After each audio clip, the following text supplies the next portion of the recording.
प्रेरितों के काम 1 और 8।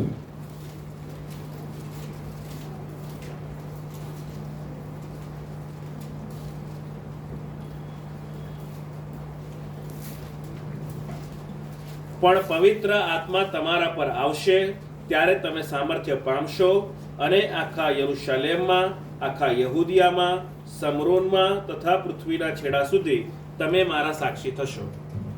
आइए दुआ करें।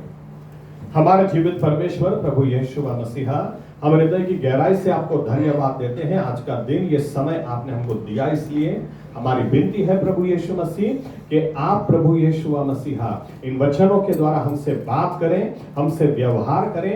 आपकी आत्मा को आप हम पर उंडेल दें ताकि पवित्र आत्मा वचन की सच्चाई में हमें ले जाए और वचन की सच्चाई हमें मुक्त करे। प्रभु यीशु, हमारे हृदयों के साथ, हमारे मनों के साथ, हमारे जीवनों के साथ आप बात करें, व्यवहार करें, हमें छू लें। इन वचनों के द्वारा नई रोशनी आप हमें प्रदान करें, हम भी नए निर्णय लें और उस रोशनी में जब हम चलते चले जाएं, हम सही में आपके लिए और भी अच्छे गवाह बनते चले जाएं।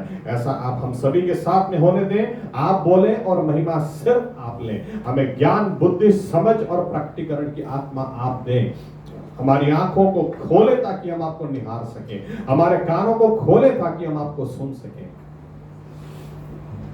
हमने जो भी मांगा उसे बढ़कर आपने दिया, ये विश्वास के साथ ये प्रार्थना प्रभु यीशु मसीहा के नाम से करते हैं। साथ में कहेंगे आमीन। धन्यवाद प्रभु यीशु मसीहा। बैठ सकते हैं अपनी जगह।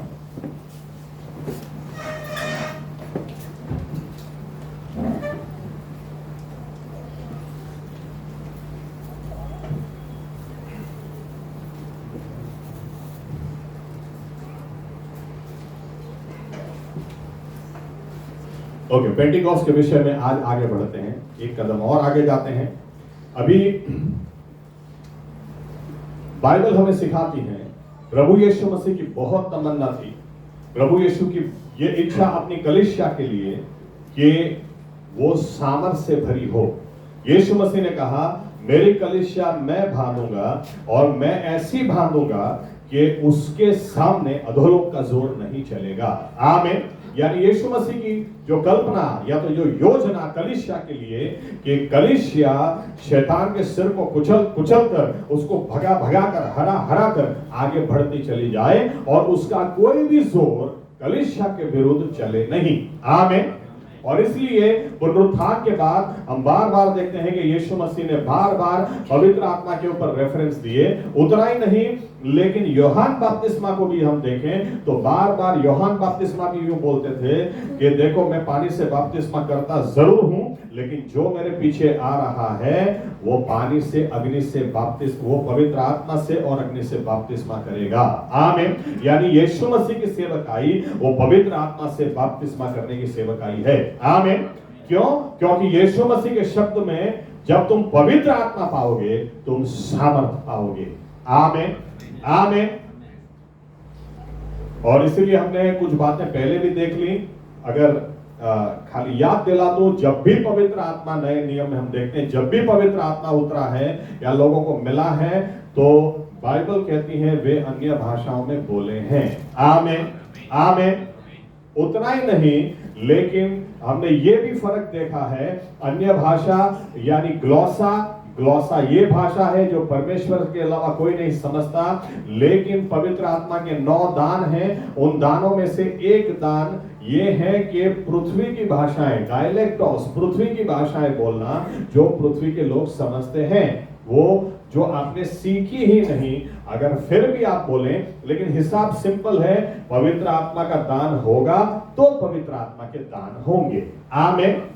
तो पहले पवित्र आत्मा मिला है कि नहीं, उसकी निशानी अन्य भाषा है। और अगर पवित्र आत्मा मिला है तो कोई न कोई पवित्र आत्मा का दान भी परमेश्वर ने दिया है, इतना समझ लेना। आमीन।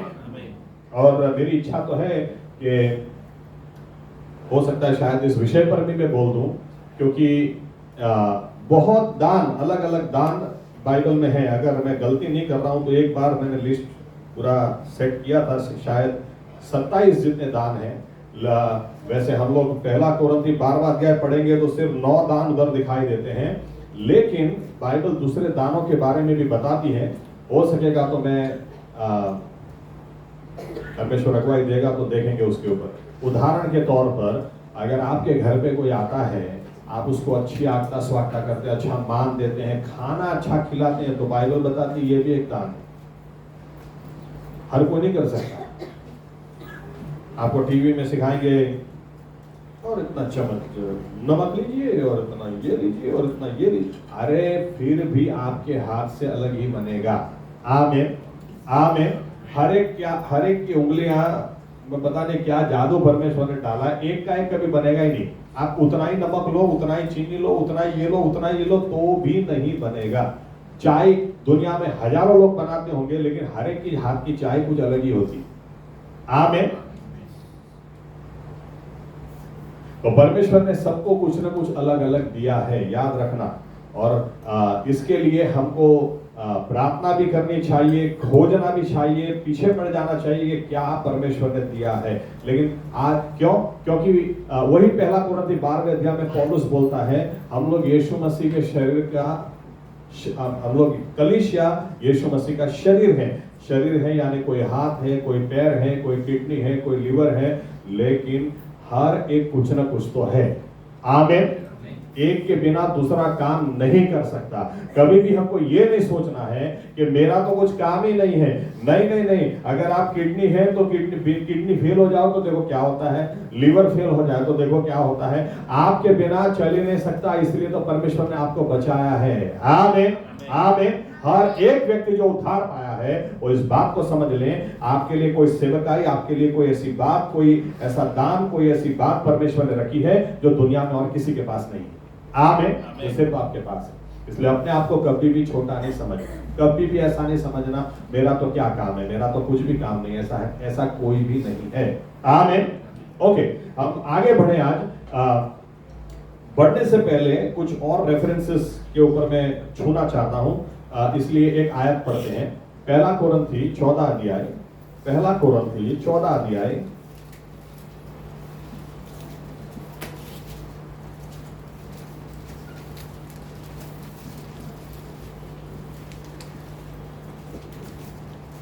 15वीं आयत।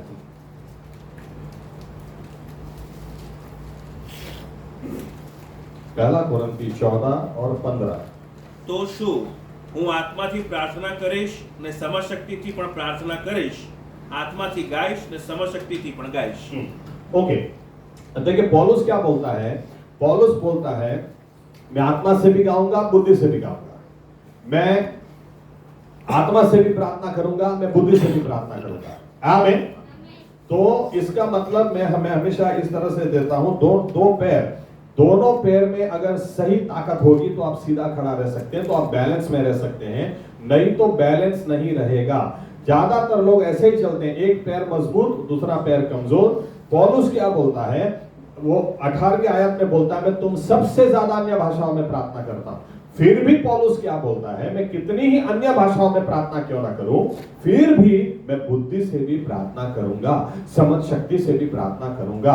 आमीन आमीन।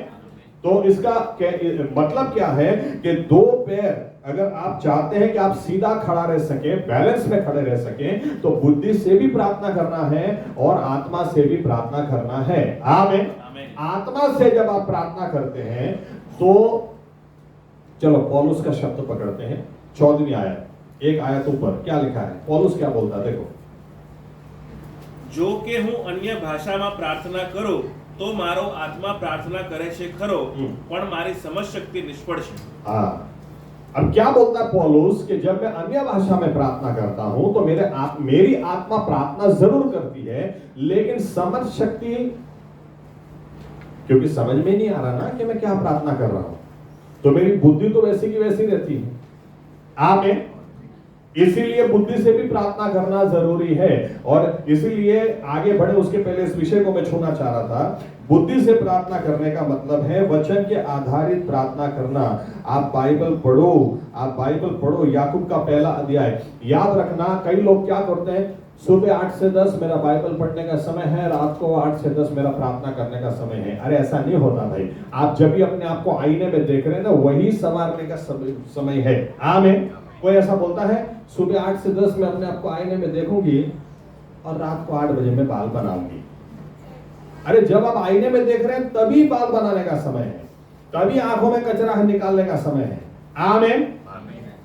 और बाइबल बताती है याकूब के पहले अध्याय में 21, 22, 23, 24 आयत आप पढ़े, लिखा है कि वचन वो आईने के समान है। यानी कि जब वचन को आप पढ़ रहे हैं तो वो अगर आईने के समान है तो वही समय प्रार्थना का भी समय है। आमीन। प्रार्थना का समय अलग और बाइबल पढ़ने का समय अलग ऐसा नहीं होता। आप बाइबल अगर पढ़ रहे, उदाहरण के तौर पर आपको ऐसा है कि इस आदमी को तो मैं छोड़ूंगा नहीं, देखो मैं इसको तो नहीं छोड़ूंगा, और आप बाइबल पढ़ने बैठो और बाइबल से परमेश्वर आपके साथ बात करेगा कि मेरे भाई के खिलाफ तेरे हृदय में कुछ है तो मुझे अर्पण मत चढ़ा, तेरे उसको ठीक कर जाके। तो आपको क्या करना पड़ेगा, उधर रुक कर कहना पड़ेगा प्रभु यीशु ठीक है मुझे क्षमा कर दो, मेरी गलती है, मैं उसको माफ करता हूँ, मिलके भी सुलझा दूंगा, लेकिन आप मेरा स्वीकार कर लो। हुआ क्या, वचन ने जब आपके साथ बात की तो आप का मन, याद रखना अन्य भाषा बोलने से मन परिवर्तित नहीं होता है, बुद्धि से प्रार्थना, वचन के आधारित प्रार्थना करने से मन परिवर्तित होता है, समझना। आमीन। मेरा ये विषय नहीं है, लेकिन ज्यादातर हो क्या, वो कुछ उदाहरण आपको मैं दे दूं। पवित्र आत्मा मिला यानी अधिकार मिला। आमीन। इतना तो हम समझते हैं, जानते हैं। अब पवित्र आत्मा मिला, फिर भी इनको भेजो दुष्ट आत्मा निकालने के लिए। अगर वो ऐसे औरत कर रही बाल बड़े बाल, पास्टर साहब को बुलाओ यार, अरे तुमको वही अधिकार दिया है, लेकिन तुमको डर क्यों लग रहा है? क्योंकि तकलीफ क्या है तुम्हारी, तुमको पवित्र आत्मा तो मिला है, लेकिन तुम्हारा मन परिवर्तित अभी तक हुआ नहीं है। यहाँ पर अभी भी डर भरा है। हाँ प्रभु मुझे अनुभव दो। और अगर बिल्ली कूदी और एक थाली ऊपर से नीचे गिरी, अरे प्रभु अनुभव तो बोला, लेकिन डर यहाँ पे है।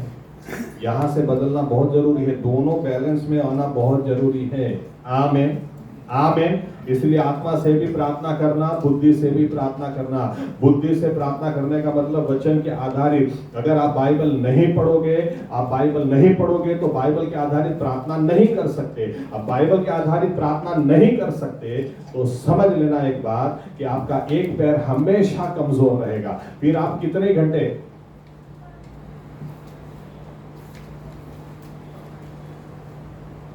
2 घंटे, मेरे ख्याल से 2 घंटे डेली अन्य भाषा में बोलना, ओके।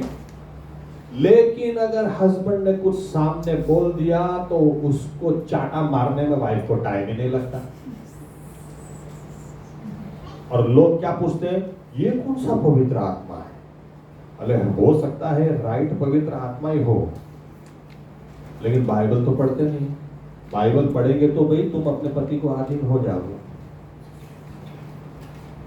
ये तो चल क्या है, वो कौवे फंस है।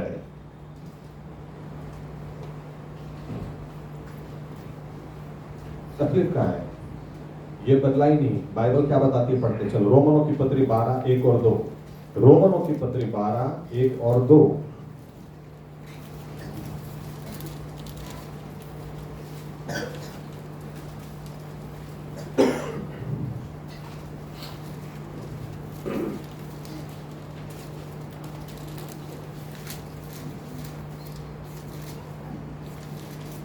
તેથી ભાઈઓ હું તમને વિનંતી કરીને કહું છું કે દેવની દયાની ખાતર તમે તમારા શરીરોનું જીવતું, પવિત્ર તથા દેવને પસંદ પડે એવું અર્પણ કરો, એ તમારી બુદ્ધિપૂર્વક સેવા છે.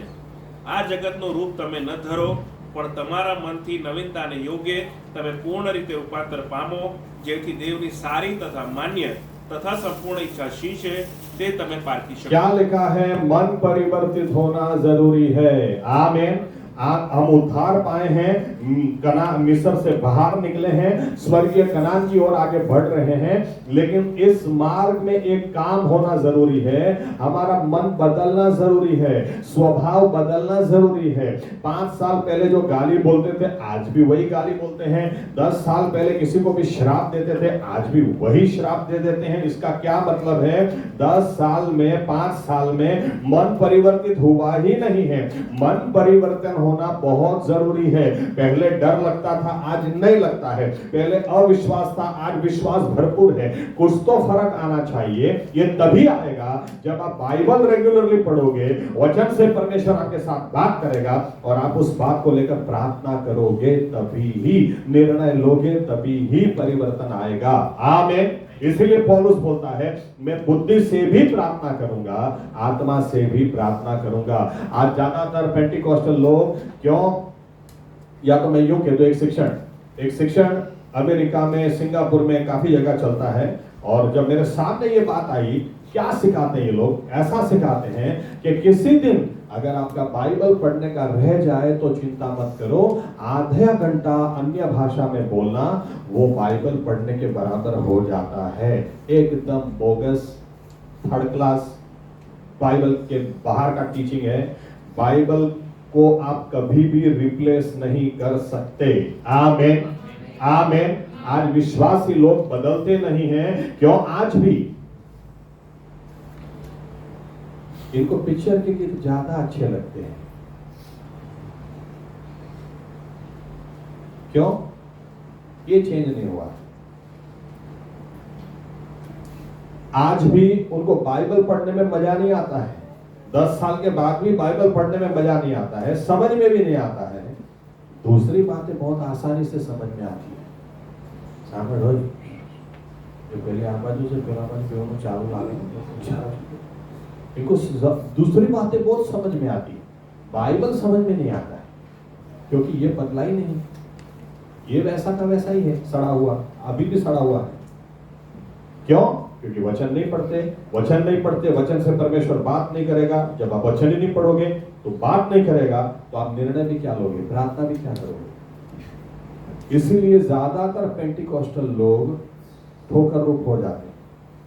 मैं कई बार सोचता हूं इतना बड़ा काम हो जाना चाहिए, इतना बड़ा काम, इसके बावजूद क्या हो रहा है?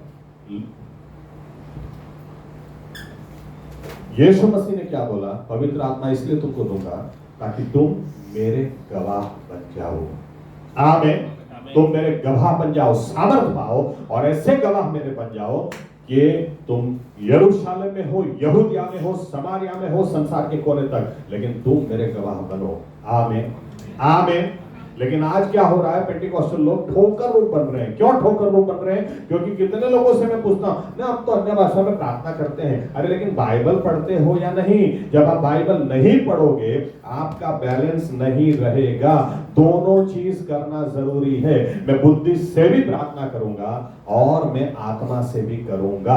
आमीन। फिर लोग क्या बोलते हैं? कौन सा पवित्र आत्मा इसको मिला? पवित्र आत्मा मिलने के बाद भी झूठ बोल रहा है, पवित्र आत्मा मिलने के बाद भी व्यभिचार में है, पवित्र आत्मा मिलने के बाद भी ये उल्टा सीधा सब काम कर रहा है। तो कौन सा पवित्र आत्मा मिला? पवित्र आत्मा हो सकता है सही मिला हो, लेकिन ये नहीं बदला है। तकलीफ यहां पर है।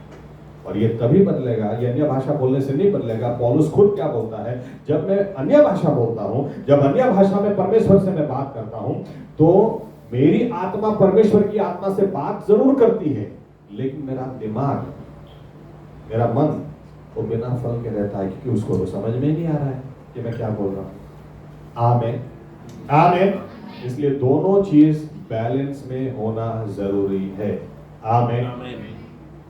उदाहरण के तौर पर मुझे एक व्यक्ति ने पूछा नडियाद में, पास्टर साहब अगर अन्य भाषा में बहुत प्रार्थना करनी चाहिए तो हमारी गुजराती भाषा का महत्व क्या है?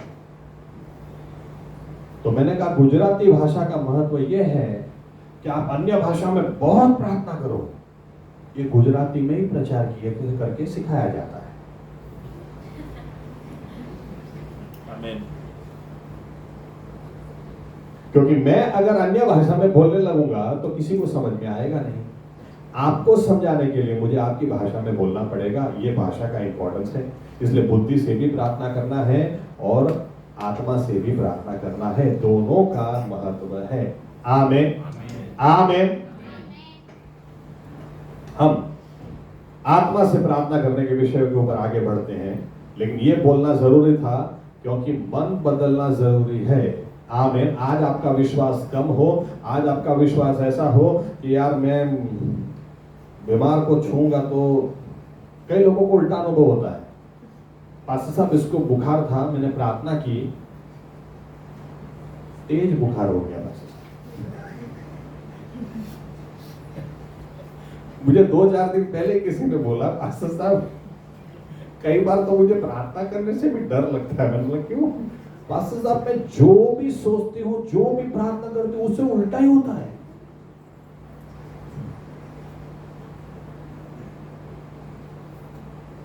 मैंने कहा देखो शैतान हथौड़ा इधर मार रहा है, यानी इसको मजबूत करो। ये तभी होगा वचन ज्यादा पढ़ोगे, और वचन ज्यादा पढ़ोगे तो आपकी सोच भी बदलेगी, विचार भी बदलेंगे, और आप उल्टा सोचोगे। आप अभी सोच रहे हो कि मैं जो करता हूँ उससे उल्टा होता है, आप फिर सोचोगे अरे ये तो शैतान मुझे निशानी दे रहा है, मैं सही दिशा में जा रही हूं, मैं छोड़ूंगी नहीं। आमीन। यहां से बदलना बहुत जरूरी है, इसके लिए बाइबल आपको रेगुलर पढ़ना बहुत जरूरी है। एनीवे, अब आत्मा के ऊपर प्रार्थना पर आते हैं। 3 या 4 पॉइंट्स हम देखते हैं। सबसे पहली बात, चलो 1 कोरिन्थी 14 और 2, अन्य भाषा में क्यों बोलना चाहिए, क्यों अन्य भाषा में प्रार्थना करनी चाहिए? अगर दिमाग समझता ही नहीं है तो फिर क्यों करना चाहिए? पढ़ते हैं 1 कोरिन्थी 14 और 2।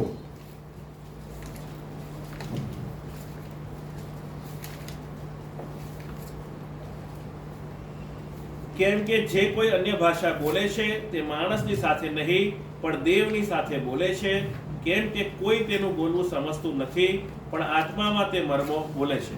ओके, अब देखिए क्या लिखा। सबसे पहली बात, अन्य भाषा में जो बोलता है वो सिर्फ परमेश्वर समझता है, क्योंकि वो परमेश्वर से बात कर रहा है। आमीन, आमीन। आप सोचें कि अगर हॉटलाइन आप समझते हैं, हॉटलाइन इसको बोला जाता है, दो देशों के बीच में कुछ कई बार सेटिंग होता है। फॉर एग्जाम्पल, अगर नरेंद्र मोदी और जो बाइडेन के बीच, अमेरिका के प्रेसिडेंट, अगर इनके बीच हॉटलाइन हो, हॉटलाइन का मतलब क्या है? हॉटलाइन का मतलब मोदी साहब को इधर से खाली फोन उठाना है, उधर डायरेक्ट रिंग बजेगी, टॉट टॉट टॉट, ऐसा नहीं होगा, डायरेक्ट। आमीन, आमीन। आप सोचो, आप घर में हो, आप कब्रिस्तान में हो, आप आपकी छत के ऊपर हो, या आप आपके ऑफिस में हो, या आप वॉशरूम में हो, लेकिन आप जैसे ही अन्य भाषा बोलना शुरू करते हैं, बाइबल कहती है डायरेक्ट हॉटलाइन, सीधा परमेश्वर से बात करना शुरू करते हैं, और ऐसी बात जो वही समझता है, दूसरा कोई समझता नहीं है। आमीन, आमीन। याद रखना, कई बार हमसे गड़बड़ी क्या होती है पता है? हमारी सबसे बड़ी गड़बड़ी क्या है कि हम पूरी जिंदगी निकाल देते हैं, इसकी वजह से मेरी जिंदगी खराब हो गई, और जो बचा था वो इसने बिगाड़ दिया, उसने बचा। ये लोग को परमेश्वर छोड़ेगा नहीं, परमेश्वर छोड़ेगा। आखिरी दिन देखो बाइबल क्या बताती है? बाइबल बताती है सबसे कपटी,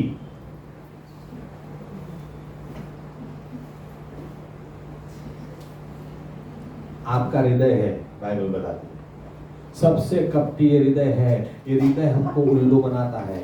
आज हम पूरी जिंदगी निकाल सकते हैं इसकी वजह से ना उसकी वजह से, लेकिन न्याय के दिन जब परमेश्वर के सामने खड़े रहेंगे, उस दिन समझ में आएगा मुझे किसी ने नहीं बनाया, मेरे मन ने ही मुझे बना दिया। इसीलिए बाइबल क्या बताती है? बाइबल पढ़ते हैं नीतिवचन 4 और 23, नीतिवचन 4 और 23, प्रोवर्ब्स 4:23, नीतिवचन 4 और 23।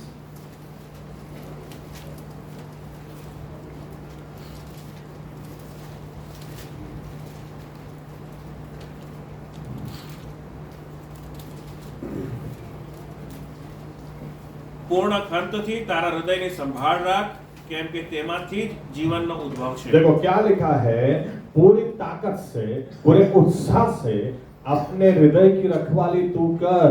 आमीन, आमीन। कई सारे लोग आते हैं, पास्टर साहब उसने मेरा दिल तोड़ दिया, लेकिन उसको दिया क्यों? बाइबल कहती है तेरे दिल की रखवाली तू कर। आमेन। दिया ही क्यों? दोगे तो तकलीफ होगी ना भाई। आमेन। तेरे दिल की रखवाली तू कर, आखिर में उल्लू तुझे तेरा दिल बनाएगा, तेरा मन बनाएगा और कोई नहीं। आमेन। अब क्यों? क्योंकि लिखा है तेरे दिल की रखवाली तू कर, क्योंकि तेरा जीवन का उद्भव उसमें से निकलेगा। आमेन। आमेन। और इसीलिए क्योंकि हमारा हृदय ही हमको उल्लू बनाता। हमारा हृदय कैसा है पता है? परमेश्वर हेलीकॉप्टर देना चाह रहा है, लेकिन हमको तो साइकिल चाहिए। प्रभु मुझे साइकिल और हेलीकॉप्टर, साइकिल प्रभु साइकिल, हेलीकॉप्टर प्रभु मुझे साइकिल, साइकिल साइकिल हेलीकॉप्टर, प्रभु मुझे साइकिल चाहिए। हमको जीवन में बहुत सारी बातें इसलिए नहीं मिल रही है क्योंकि हमारा दिमाग हम इतना सीमित सोचता है। 10,000 तनख्वाह है मेरी, 12,000 भी हो जाए तो चलेगा, तो फिर 12 ही होगी। और परमेश्वर बोले मैं तुझे दूसरी दौड़ देना चाहता हूं, 12,000 तो तू दशांश देगा, 1,00,000 भी ना। क्या प्रभु साइकिल ही चाहिए। हमारा दिमाग हमको इतना उल्लू बनाता है। कई बार आप पीछे मुड़कर देखोगे ना, आपको समझ में आएगा मुझे किसी ने वहां पे नहीं बनाया, उधर भी किसी मेरे दिमाग में। और बाद में समझ में भी आता है कि मुझे सिग्नल मिल रहे थे, परमेश्वर शायद मुझे बोल रहा था, लेकिन मैं पकड़ नहीं पाया। इसलिए वहां पे भी गलत डिसीजन, वहां पे भी गलत डिसीजन, यहां पे भी गलत डिसीजन।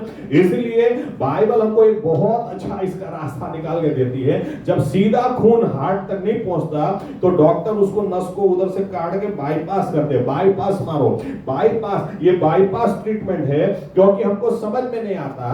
बाइबल क्या बोलती है? जो अन्य भाषा बोलता है वो दिमाग को सीधा ही पास मारता है। वो अब हेलीकॉप्टर के लिए प्रार्थना कर सकता है, लेकिन दिमाग अगर से प्रार्थना करेगा तो साइकिल, साइकिल, एक साइकिल, बस एक साइकिल हो जाए, बस बहुत हो गया, एक साइकिल हो जाए। अरे परमेश्वर अन्य भाषा में जो प्रार्थना करता है वो दिमाग को बाईपास करता है, वो सीधा ही आत्मा से आत्मा, पौलुस 14 में बोलता है आत्मा से आत्मा बात होती है, आत्मा से आत्मा वो बात करता है। और बाइबल बताती है इस बात में इतनी सामर्थ्य है, डायनामाइट है, डोनामिस पावर। ये बाइबल कहती है पवित्र आत्मा तुमको मिलेगा, तुम ऐसी सामर्थ से भर जाओगे कि तुम फिर मेरे गवाह बन जाओगे। हालेलुया। ये सामर्थ इसलिए हमको चाहिए, जो विश्वासी लोग हैं इनको कई बार संडे चर्च में आके याद आता है ओ यस यस अन्य भाषा हमको मिल। अरे नहीं भाई, बाइबल कहती है ये भाषा। मुझे अच्छा प्रश्न पूछा किसी ने उसी दिन, साहब जाहिर में अन्य भाषा बोल सकते कि नहीं बोल सकते? लोगों के बीच में अन्य भाषा बोल, क्योंकि कई लोग सिखाते हैं जो ऐसे बॉक्सिंग ग्लोव्स पहन के आते हैं अन्य भाषा के विरुद्ध में, वो लोग बोलते हैं पौलुस ने मना किया कलीसिया में नहीं बोलना, ये नहीं। अरे नहीं भाई, ऐसा लिखा है किसी के पास कोई खड़ा होकर स्पेशली बोलना चाहता है तो चेक करो कोई अनुवाद करने वाला है कि नहीं, नहीं है तो वो चुप रहे, ऐसा लिखा है। आमीन। लेकिन मैंने सीधा उनको बोला सब साथ में अन्य भाषा बोल सकते कि नहीं बोल सकते, जाहिर में बोल सकते कि नहीं बोल सकते? 120 लोगों के ऊपर जब पवित्र आत्मा उतर आया तो जाहिर में थे कि 120 किसी कोने में छुपे थे, साथ में बोले। आमीन। कर्नेलियस के घर में जब पवित्र आत्मा उतरा तो सभी लोग साथ में बोले। आमीन। पौलुस ने 12 लोगों के ऊपर हाथ रखा, 12 के 12 साथ में बोले। आमीन। लेकिन हमको यह ध्यान में रखना है, इसलिए कलीसिया में हम ज्यादा एनकरेज नहीं करते हैं कि ज्यादा आप इधर बोलो। क्यों? क्योंकि बाइबल बताती है कि कलीसिया के अंदर जब आप इकट्ठा हो डिसिप्लिन के कारण, क्योंकि ये अन्य भाषा जो बोलता है वो अपने परमेश्वर के साथ बात करता है और कोई नहीं समझता, तो इसका मतलब ये आपको पर्सनल परमेश्वर से बात करने के लिए हॉटलाइन दी गई है। आमीन। इसीलिए आप अकेले में इसको जितना अच्छा इस्तेमाल करो उतना ज्यादा अच्छा है। आमीन। आमीन। फिर भी पौलुस क्या बोलता है 1 कोरिन्थियों 14 आखिरी 2 आयत में, फिर भी मैं बोलता हूं सब डिसिप्लिन में होना चाहिए, किसी को भी अन्य भाषा बोलने के लिए मना मत करो, ऐसा लिखा है। आमीन।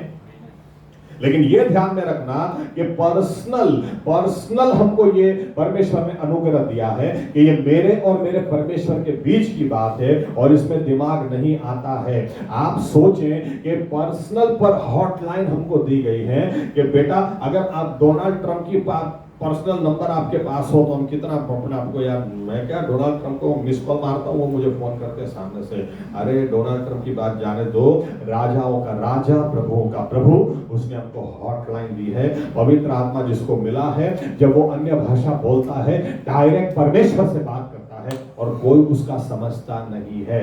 आमीन आमीन। ये इसके जैसा है कि मैंने पता नहीं ये उदाहरण पहले दिया था कि नहीं दिया था, लेकिन इस तरह से देता हूं।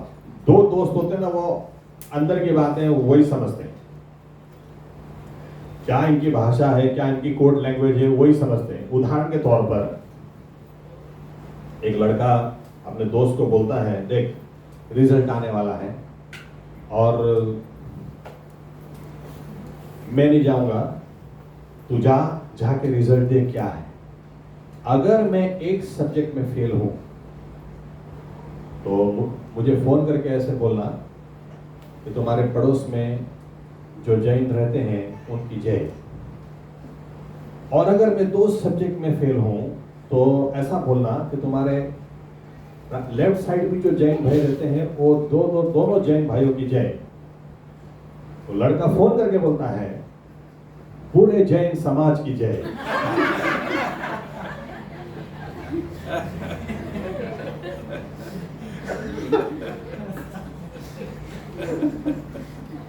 अब ये बात और कोई नहीं समझ सकता, ये तो दोस्त ही समझ सकते हैं कि कई भाई बंदा मैं डांटी किया तो।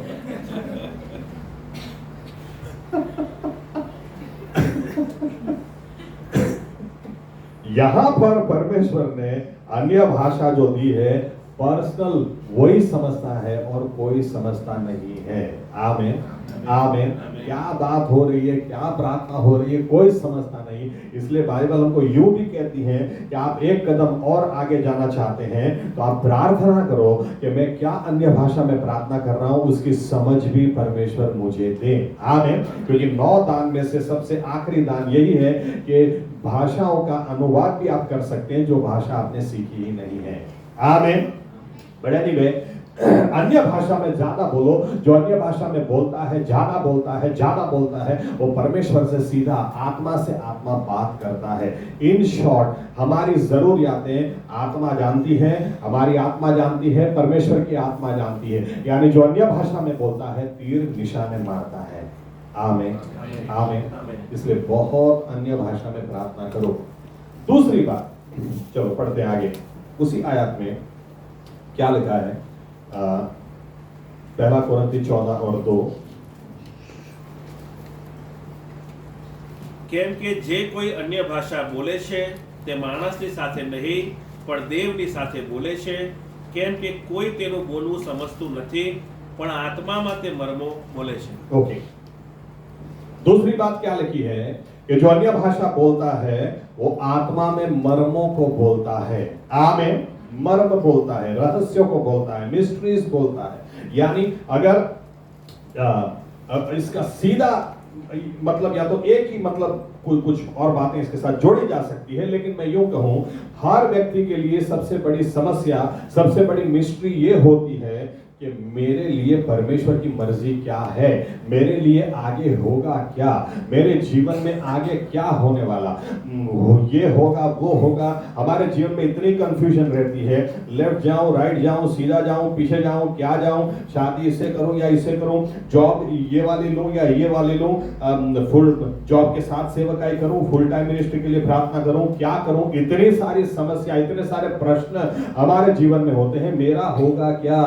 सबसे ज्यादा दुनिया में पास्टरों को अगर कोई प्रश्न पूछा जाता है तो यही पूछा जाता है कि पास्टर साहब मेरे लिए परमेश्वर की मर्जी क्या है? क्योंकि हमारे लिए सही में रहस्य हम कल नहीं जानते, परमेश्वर तो आराम से हम जानता है, हम नहीं जानते। ये हमारी समस्या है। फॉरेन जाने का मौका है, चला जाऊं कि फिर इधर ही रहूं, क्या करूं, समझ में नहीं आ रहा। हमको सही में समझ में नहीं आता हमारे लिए आगे क्या परमेश्वर की मर्जी है। लेकिन ऐसा लिखा है, और ये हमारे लिए रहस्य है, ये हमारे लिए मर्म है। लेकिन बाइबल बताती है जो अन्य भाषा बोलता है वो मर्मों को भी खुला करता है। आमीन आप कुछ अगर आप अन्य भाषा में ज्यादा प्रार्थना करेंगे, कुछ वर्षों के बाद आप पीछे मुड़कर देखेंगे, आपको समझ में आएगा यहां तक मैं कैसे आया। अगर यहां तक मैं आया तो रास्ते में नामुमकिन सी बातें थी, लेकिन परमेश्वर ने उसको मुमकिन किया। रास्ते में कितना कंफ्यूजन था, लेकिन परमेश्वर ने उसको दूर किया। रास्ते में अगर एक डिसीजन उस वक्त मैंने गलत लिया होता तो मैं आज कौन से रास्ते पर होता, लेकिन यहां तक परमेश्वर मुझे लेकर आया, मैं उसको धन्यवाद देता हूं। कोई कंडीशन वहां पर मेरी नहीं थी कि मैं समझ में पाऊं कि मुझे इस दिशा में जाना है, लेकिन आप अन्य भाषा में प्रार्थना करेंगे, परमेश्वर अगुवाई करेगा, परमेश्वर मार्गदर्शन देगा, परमेश्वर आपको हाथ पकड़कर चलाएगा और आपको उस वक्त पीछे मुड़कर देखेंगे तब समझ में आएगा कि क्या परमेश्वर आपको कदम कदम पर साथ देकर यहां तक लाया। कुछ उदाहरण देता हूं समझाने के लिए। ये हर बार मैं देता हूं। लांस वालनाउ बहुत ही अच्छे प्रचारक हैं और बहुत बड़े आदमी हैं। अब 2015 में जब डोनाल्ड ट्रंप अमेरिका के प्रेसिडेंट हुए, तब डोनाल्ड ट्रंप ने 50 पास्टरों को चुना था उनकी काउंसलिंग के लिए, और उसमें से लांस वालनाउ उनका दाहिना हाथ होने वाले थे। और लांस वालनाउ अपनी गवाही में बताते हैं कि जिस दिन हम सभी पास्टरों को बुलाया गया और जिस दिन मैंने पहला ही कदम व्हाइट हाउस में रखा, पहला कदम रखते ही मैंने प्रभु यीशु से कहा कि प्रभु यीशु कुछ गड़बड़ हो रही है, कुछ गलती हुई है। मैं व्हाइट हाउस में क्यों, मैं पॉलिटिक्स में नहीं इन्वॉल्व होना चाहता, पॉलिटिक्स से मुझे कोई लेना देना नहीं है, मुझे सिर्फ आपकी सेवकाई करनी है और कोई लेना देना नहीं। लेकिन कहां मैं फंस गया, कहां यहां पर आ गया। ऐसे बोलते बोलते वो अंदर जा रहे थे, एकदम से परमेश्वर ने उनसे बात की। कमाल है, 10 साल से इसी चीज के लिए प्रार्थना कर रहा था कि दुनिया के शक्तिशाली प्रेसिडेंट का दाहिना हाथ में बनने पाऊं, और आज बोल रहा है कि कहां मैं इधर आ गया। तो एकदम रुक गए, बोले क्या प्रभु मैंने कब बोला। तो प्रभु परमेश्वर बोलता है 10 साल से अन्य भाषा में तू यही प्रार्थना कर रहा था और इसीलिए आज तू यहां पर आके खड़ा है। तू सोच कि तू कहां पर आके खड़ा है। ये आदमी दुनिया का सबसे शक्तिशाली आदमी है। ये उन 50 लोगों से सलाह लेगा, लेकिन आखिरी में तुझे पूछेगा कि बोल लांस अब तुम्हारा क्या कहना है, और जो तुम बोलोगे उसके ऊपर मुद्रा लगेगी, उसके ऊपर सिग्नेचर्स होंगे। तुझे समझ में भी आ रहा है कि तुझे कहां पर लाके खड़ा किया। ये आदमी एकदम नम्र हो गया, कहा प्रभु मैं तो कभी सोच भी नहीं सकता था, अगर मैं बुद्धि से प्रार्थना करता तो मैं कभी सोच भी नहीं सकता था कि मैं व्हाइट हाउस में किसी दिन आऊंगा और दुनिया के सबसे शक्तिशाली आदमी का दाहिना हाथ में बनने पाऊंगा। लेकिन आप अन्य भाषा में प्रार्थना करो। जब आप अन्य भाषा में ज्यादा प्रार्थना करते हैं, मर्मों को आप खुला करते हैं। आमीन। आपको कुछ समय के बाद ही पता चलेगा। मुझे जब पवित्र आत्मा मिला, बड़ौदा में मेथोडिस्ट बॉयज हॉस्टल में मिला था। मुझे उस वक्त नहीं पता था कि एक दिन मैं बड़ौदा ही आऊंगा। मुझे नहीं पता था कि बड़ौदा में मुझे पवित्र आत्मा मिला और बड़ौदा में ही आकर मैं रहूंगा, किसी दिन आकर सेवकाई करूंगा। लेकिन परमेश्वर, आप अन्य भाषा में प्रार्थना करते चले जाओ। अगर आज मैं पीछे मुड़कर देखूं तो मैं कह सकता हूं मेरे कितने कदम, अगर मैं उस वक्त अन्य भाषा में प्रार्थना नहीं करता होता तो मेरी बुद्धि के हिसाब से मैंने डिसीजन लिए होते तो पता नहीं आज मैं कहां होता। लेकिन बाइबल हमको प्रोत्साहन देती है, जो अन्य भाषा में बोलता है वो मर्मों को खुला करता है। आमीन, आमीन। इसलिए आप कई बार है ना, विश्वासी लोग डरने में टाइम वेस्ट बहुत करते हैं। लोगों के पास टाइम 3 घंटे का पिक्चर अपना ही उतार ले, 3 घंटे तक क्या होगा, कैसे होगा कि नहीं होगा। क्या टाइम वेस्ट कर रहे हो भाई। अन्य भाषा में प्रार्थना करो, तुम प्रार्थना करो, तुम मर्मों को खुला करो। आमीन, आमीन, आमीन। क्योंकि यीशु मसीह का दर्शन आप देखो कि पवित्र आत्मा तुमको मिलेगा। यहां पर यीशु मसीह का दर्शन यह है कि बेटा तुम्हारी गवाही, बेटी तुम्हारी गवाही मुझे संसार के कोने तक ले जानी है। और हम लोग घर के कोने में बैठ के क्या होगा। अरे अन्य भाषा बोलो, जो बोलता है वो मर्मों को खुला करता है। आमीन। तीसरी बात, चौथी का है 1 कोरिन्थी 14 और 4। જે અન્ય ભાષા બોલે છે તે પોતાની ઉન્નતિ કરે છે, પણ જે પ્રબોધ કરે છે તે મંડળીની ઉન્નતિ કરે છે। अब ऐसा लिखा है, इसीलिए देखो लास्ट पार्ट, या तो इस तरह से जो अपनी उन्नति करता है वो कलीसिया की कर सकता है। आमीन। तो पहली बात क्या लिखी है, पहले अपनी तो करो। जो अन्य भाषा बोलता है वो अपनी उन्नति करता है। उन्नति के लिए ग्रीक में शब्द है एनर्जिया, जिससे वर्ड आया है एनर्जी या एनर्जाइज, यानी जो अन्य भाषा बोलता है वो अपनी बैटरी चार्ज करता है। आपकी चार्ज होगी तो आप दूसरों की करने पाओगे। आमीन। आज ज्यादातर विश्वासियों में क्या हो रहा है, खुद की बैटरी का कोई ठिकाना ही नहीं है, ऊपर से ऐसा कुछ लोग तो जैसे क्या बोलते हैं, स्पेशल बुलाहट लेकर बैठे हैं, स्पेशल तेड़ू, એમનું તેડું એ છે જેટલા મારી સામે આવે हवा काढ़ी नाखीस, बस सबकी हवा में निकाल दूंगा, सबकी हवा में निकाल दूंगी। कोई आए तो सही मेरे सामने हंसता हंसता, देखो उसको रोता भेजता हूं कि ये कौन सी बुलाहट लेकर बैठे, बस इनको आप मिलो आपकी बैटरी डाउन हो जाए। यार मैं तो समझ रहा था कि मेरे ही जीवन में समस्या है, इसके जीवन में तो कितनी है।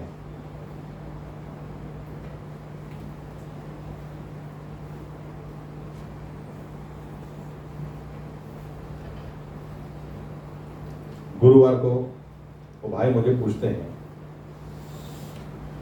साहब पता कैसे चले कि सही में परमेश्वर का दास है या डुप्लीकेट है। मैंने बहुत सारी चाबियां दी, उसमें से एक चाबी मैंने यूं दी, मैंने कहा देखो परमेश्वर का दास आपकी बैटरी चार्ज करने आता है। आमीन। अगर वो आपको आके यूं बोलता है मेरी बैटरी चार्ज कर दो, समझना किधर से आया है। अरे उसको हमने बुलाया कि हमारी बैटरी चार्ज कर दे। आमीन। तो एकदम से बोलते हैं समझ गया, मैं समझ गया। मैंने कहा क्या? बोलते पास्टर साहब एक सेवक आए मेरे घर पे और मुझे बोलते हैं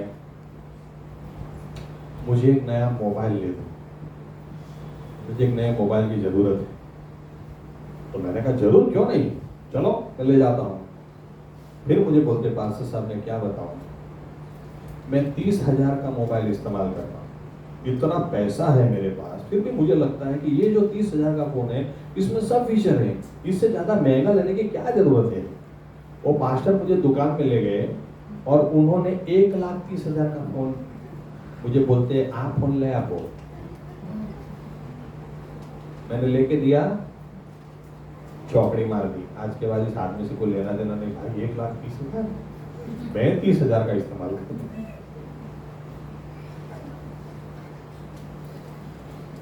आज ये तकलीफ है कि आप मेरी बैटरी चार्ज कर दो। अरे लेकिन बाइबल बताती है जो अन्य भाषा बोलता है अपनी बैटरी चार्ज करता है। आपकी चार्ज होगी तो आप दूसरों की करने पाओगे। आमीन। याद रखना, अगर आज इन दिनों में देखो हर कोई स्ट्रेस में जी रहा है, हर किसी को कोई ना कोई प्रश्न है, हर कोई अपनी अपनी तरह से उदास है, निराश है, कहीं थका हुआ है, कहीं हारा हुआ है।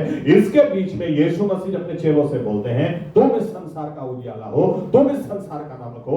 यानी हमको कोई मिले उसके बाद उसकी बैटरी चार्ज हो जानी चाहिए, उसके मुंह से निकलना चाहिए आपके आने से हमको आशीष मिली, आपके आने से हमारे प्रश्न हल हुए, आपके आने से हमारी बैटरी चार्ज हो गई। लेकिन वो करने से पहले अपनी तो चार्ज हो। इसलिए जो अन्य भाषा बोलता है वो अपनी बैटरी चार्ज करता है। आमीन।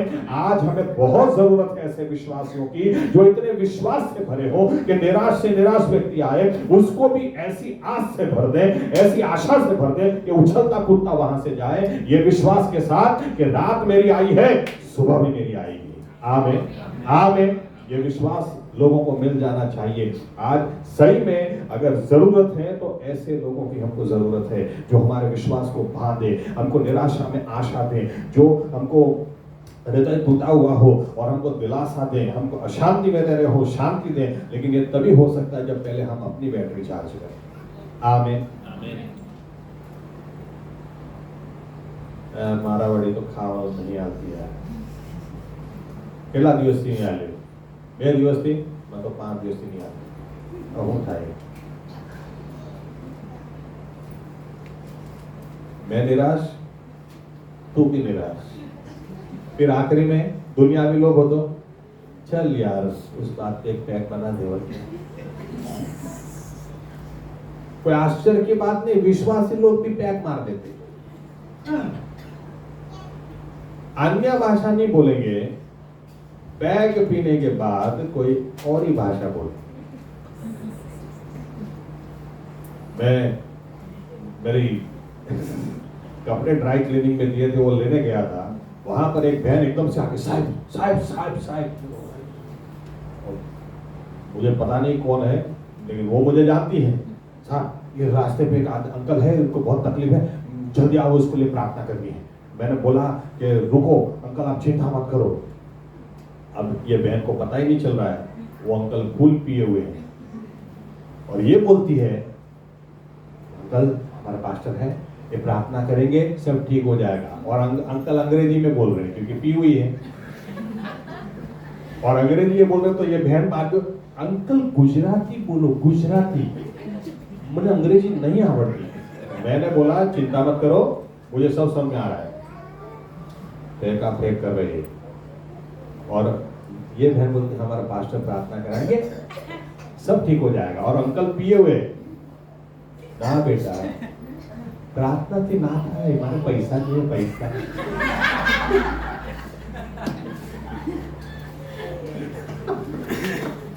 और ये बहन बोले अरे हमारे पास्टर आप देखो तो सही, प्रार्थना करेंगे सब ठीक हो जाएगा। अंकल बोले पैसे से ठीक होता है, पैसा चाहिए, पैसा, प्रार्थना में।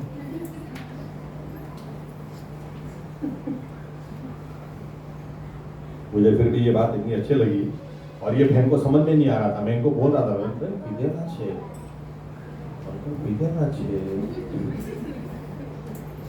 मुझे ऐसी बात याद आ गई, कुछ अपने चर्च में लोग हुआ करते थे, आज भी हैं कुछ, जो इतना पीते थे पहले, वाइफ को फिर भी पता नहीं चलता था कि ये पिए हुए हैं।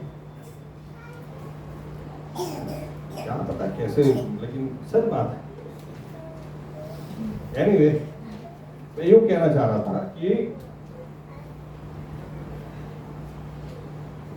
आपकी बैटरी चार्ज होगी तो आप दूसरों की चार्ज करने पाओगे। आमीन। फिर आखिर में कुछ बात मैंने उनको बोली और उनके कंधे पर हाथ रखा और छोटी सी प्रार्थना की। उनके आंख में से थोड़े आंसू निकल गए। फिर मैंने हाथ में कुछ रख भी दिया, वो चले गए।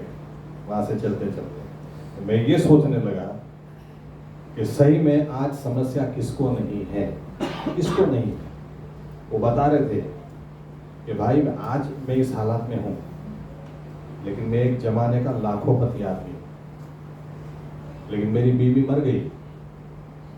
मुझे लोगों ने बोला 35 साल की उम्र है, दूसरी शादी कर लो, तो मैंने दूसरी शादी कर ली। आज वही बीवी और वही बच्चों ने मुझे घर से निकाल दिया है। मैं भटक रहा हूँ, लाखोंपति आदमी हूँ, लेकिन आज क्या भीख मांग के खाता हूँ, पैसे मांगता हूँ।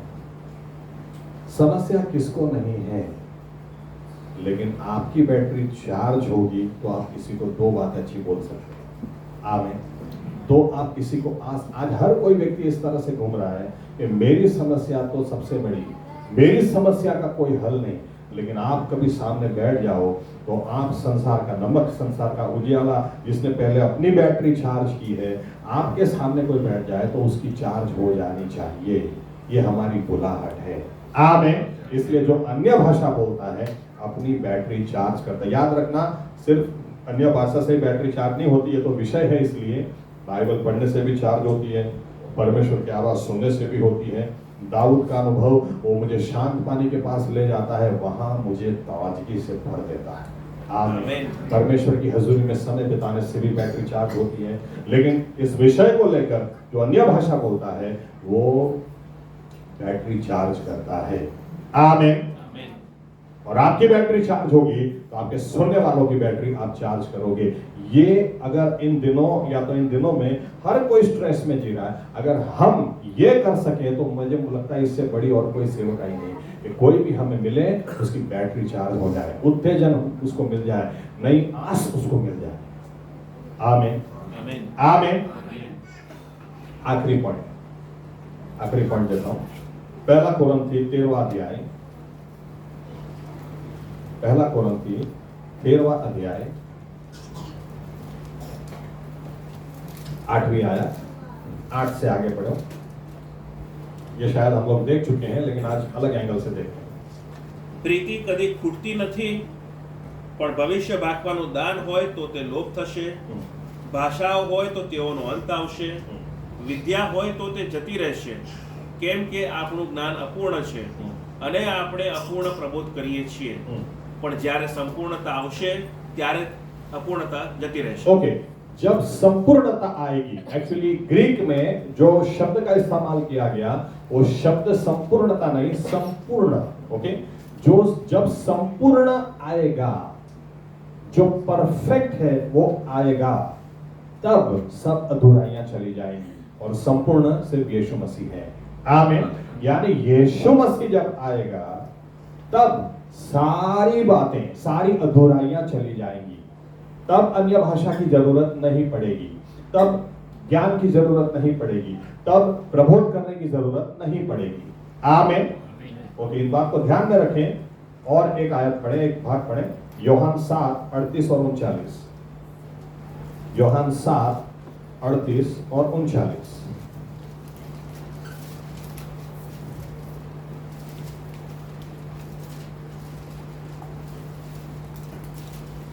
શાસ્ત્રના વચન પ્રમાણે જે કોઈ મારા પર વિશ્વાસ કરે છે તેના પેટમાંથી જીવતા પાણીની નદીઓ વહેશે.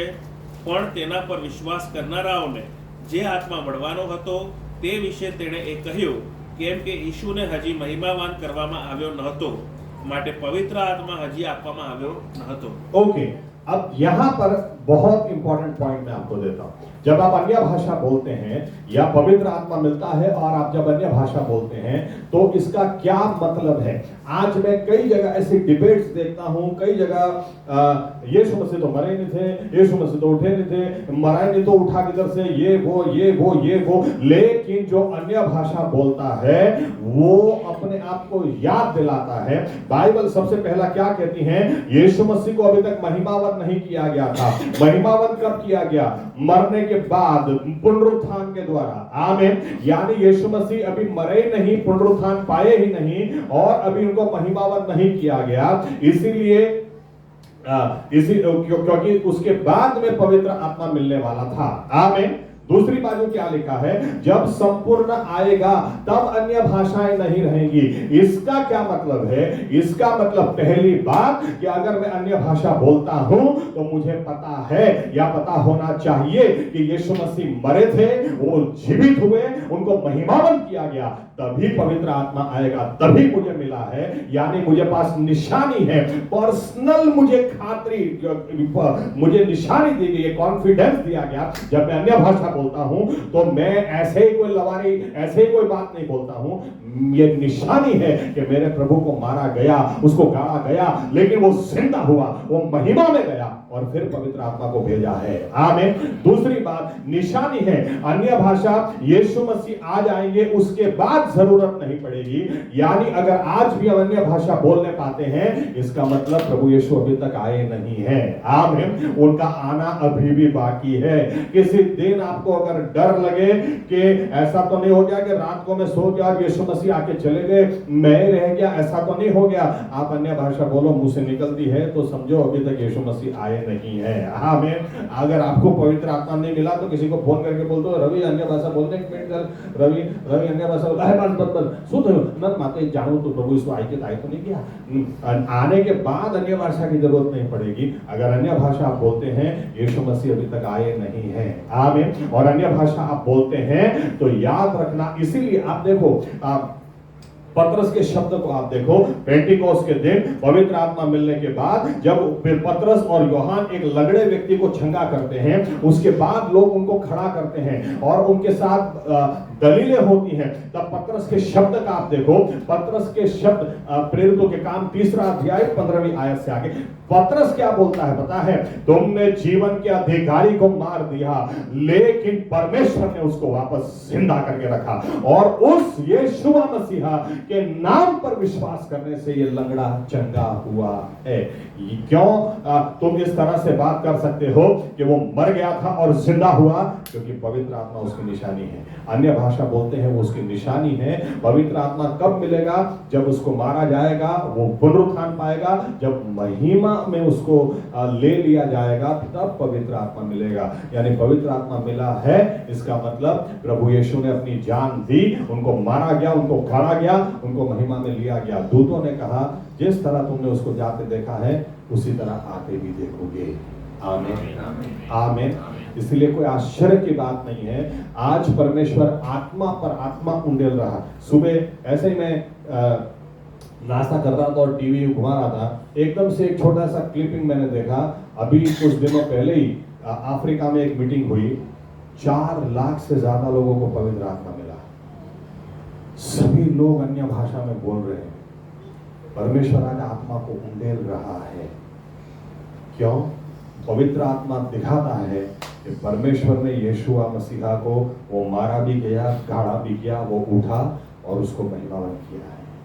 आमीन आमीन आमीन। पर्सनल आपको पवित्र आत्मा का दान मिला। अन्य भाषा में आप रेगुलर बोलें, जितना ज्यादा हो बोलें, लेकिन ये ध्यान में रखते हुए कि अन्य भाषा बाइबल का स्थान नहीं ले सकती।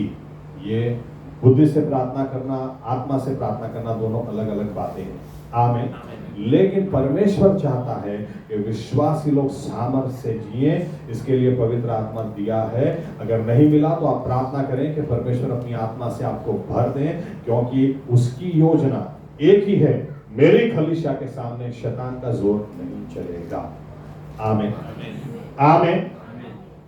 और पवित्र आत्मा आपको मिला है तो घंटों तक आप अन्य भाषा में प्रार्थना करें। अन्य भाषा में जो अन्य भाषा बोलता है वो डायरेक्ट परमेश्वर से बात करता है, परमेश्वर ही समझता है और कोई नहीं समझता है। जो अन्य भाषा बोलता है वो मर्मों को खुला करता है। जो अन्य भाषा बोलता है वो अपनी बैटरी चार्ज करता है। जो अन्य भाषा बोलता है उसको पता है कि मेरे परमेश्वर को मारा गया, गाड़ा गया, उसको महिमा में उठाया गया, वो निशानी मेरे पास है। उसको पता है यीशु मसीह अभी तक नहीं आए, इसलिए आज, क्योंकि कई लोग हैं यहोवा साक्षी, ओके, यहोवा विटनेस, ये लोग सिखाते हैं 1925 में यीशु मसीह आके चले गए।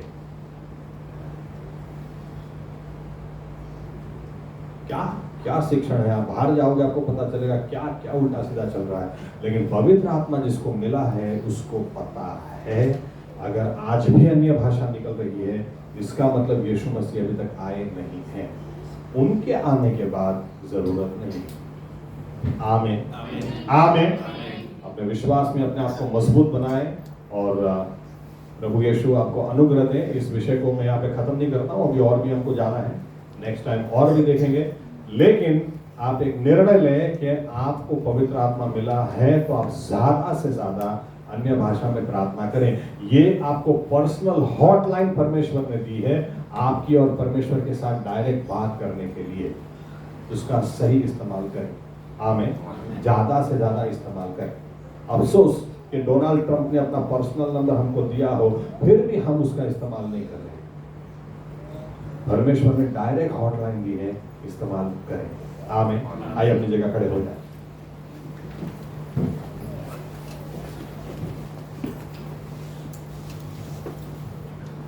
धन्यवाद प्रभु यीशु मसीह, धन्यवाद धन्यवाद धन्यवाद धन्यवाद प्रभु यीशु मसीह।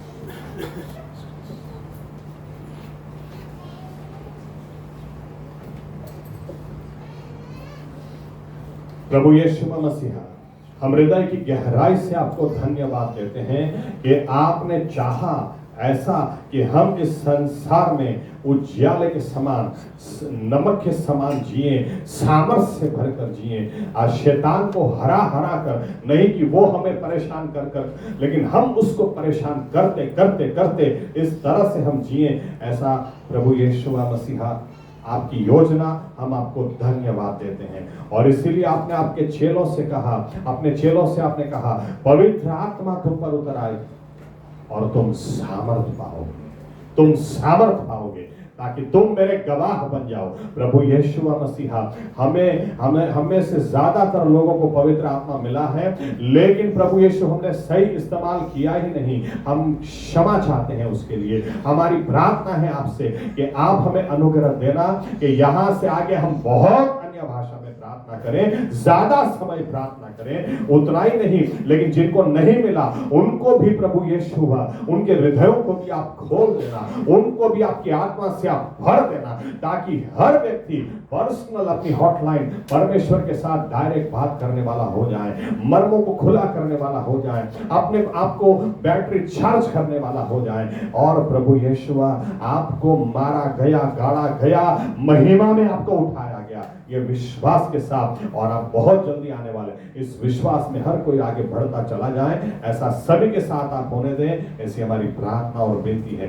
प्रभु यीशु, आपकी दी हुई आशीषें, आपके दी हुई ऐसी भेंटों को हमने अभी तक हल्के में लिया, हमको क्षमा करना, लेकिन उसको सीरियसली लेकर आगे बढ़ने के लिए, ताकि हम बड़ौदा के आसपास और संसार के कोने तक आपके गवाह बने। ये जो आपकी योजना है, यही हमारे जीवनों के द्वारा पूरी हो, और महिमा सिर्फ और सिर्फ आप ही की हो।